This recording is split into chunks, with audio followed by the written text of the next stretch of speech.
આપેલા શિરોબિંદુવાળા ત્રિકોણનું ક્ષેત્રફળ આપણે આપેલું છે કે 4 ચોરસ એકમ છે.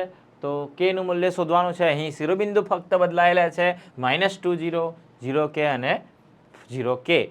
તો અહીં આપણે 3 શિરોબિંદુઓ જે છે એ અગાઉના દાખલા જેવા જ છે.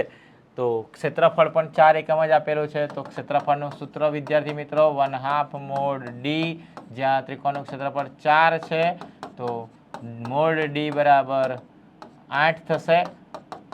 તો આમ d બરાબર ±8 લખાશે, જ્યાં d આપણે જાણીએ છીએ કે નિશ્ચાયકની અંદર આપેલા ત્રણેય શિરોબિંદુઓને ગોઠવવાના છે કે પહેલું શિરોબિંદુ -2 0 અને અંતિમ ઘટક ફરજિયાત 1, ત્યાર પછી 0 4 1 અને ત્રીજું શિરોબિંદુ છે 0 k 1.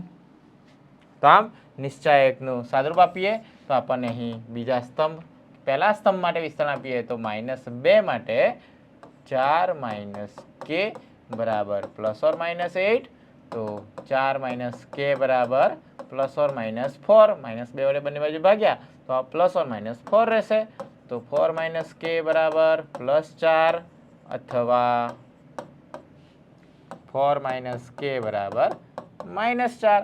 તો માટે એવું કહી શકાય k બરાબર 0 અથવા k બરાબર છે -8 +8. -4 ને ડાબી બાજુમાં ને k ને જમણી બાજુ લાવવાનો છે. એટલે અહીં પણ આપણને આન્સર 0 8 મળે છે વિદ્યાર્થી મિત્રો.